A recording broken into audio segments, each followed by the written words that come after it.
kasih yang memuaskan dahaga jiwa. Nah, inilah yang akan jadi tema permenungan kita bersama hari ini. Selamat jumpa kembali di Renungan Harian yang disusun oleh Pastor Crispinus Silalahi, berdasarkan kutipan Kitab Suci hari ini. Saudara-saudari terkasih dalam Kristus, semoga Tuhan memberimu damai. Anda tahu, kita semua pasti pernah merasakannya kan? Ada masa-masa di mana hidup itu rasanya kering banget. Mungkin karena pekerjaan yang gak ada habisnya, hubungan yang mulai terasa hambar, atau sekedar rasa hampa di tengah keramaian. Badan lelah, pikiran jenuh, hati pun ikut-ikutan letih. Kita udah coba istirahat, tapi kok kayaknya ada haus lain yang gak bisa hilang. Semacam dahaga akan kedamaian, akan makna, dan sebuah kepastian bahwa Tuhan itu sungguh ada bersama kita. Nah, di masa Prapaskah ini, kita diajak untuk bertanya dengan jujur pada diri sendiri nih. Kalau hati kita lagi terasa gersang, biasanya kita lari kemana sih untuk cari kesegaran? Apa atau siapa yang kita andalkan untuk menyejukkan jiwa kita? Perasaan haus rohani seperti ini ternyata bukanlah hal yang baru loh. Yuk kita lihat gimana tema ini muncul dalam kisah bangsa Israel di padang gurun seperti yang diceritakan dalam bacaan pertama hari ini. Coba deh kita bayangkan situasi mereka. Mereka ini kan baru saja mengalami pertolongan Tuhan yang luar biasa banget. Dibebaskan dari perbudakan, dituntun di padang gurun, bahkan setiap hari dapat mana.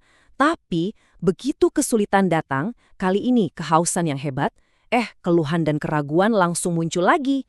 Pertanyaan mereka ini, ini menyingkapkan inti dari keraguan mereka.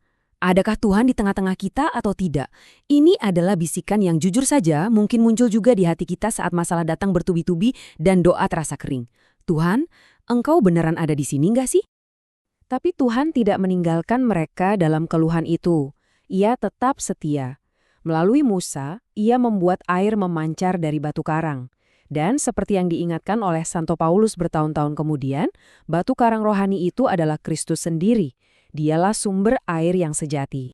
Janji tentang sumber air sejati ini jadi terasa begitu personal dan hidup dalam perjumpaan Yesus dengan perempuan Samaria di tepi sumur Yakub.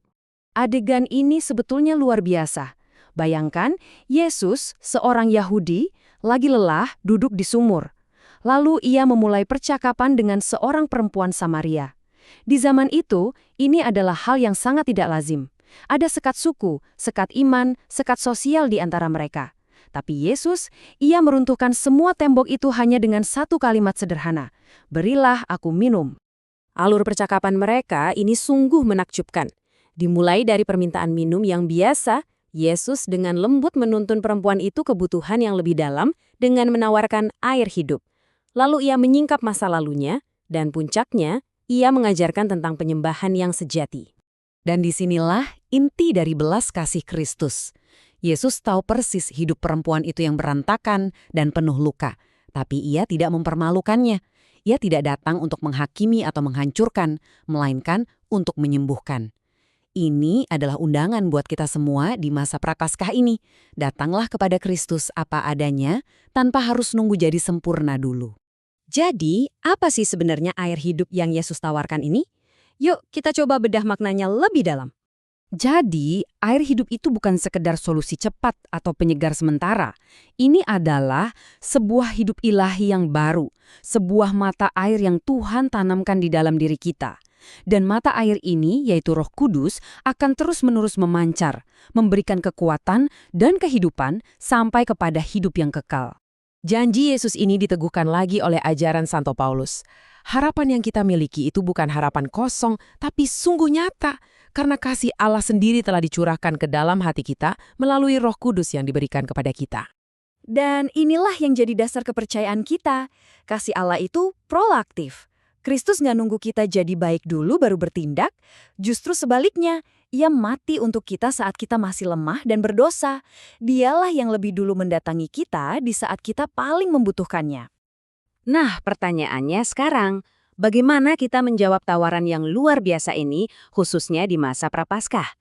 Pertama, yuk kita akui dengan jujur apa yang membuat batin kita kering. Jangan ditutup-tutupi. Kedua, daripada tenggelam dalam keluhan, mari kita bawa rasa haus itu ke hadapan Tuhan dalam doa yang tulus. Dan ketiga, kita syukuri kasih-Nya yang begitu nyata di kayu salib. Setelah berjumpa dengan Yesus, perempuan Samaria itu meninggalkan tempayannya, simbol dari kehausan lamanya. Lalu ia berlari untuk bersaksi. Nah, kita pun diajak menjadi saksi. Bukan dengan kata-kata besar, tapi dengan hidup yang berubah, jadi lebih rendah hati, lebih berbelas kasih, dan lebih berani merangkul mereka yang biasanya kita jauhi. Janji ini adalah puncak dari segalanya. Saat kita datang dan minum dari Kristus, Sang Sumber air hidup, dari dalam hati kita sendiri akan mengalir kehidupan yang memuaskan dahaga, bukan cuma buat diri kita sendiri, tapi juga untuk orang di sekitar kita. Semoga Tuhan memberi engkau damai dan kebaikan.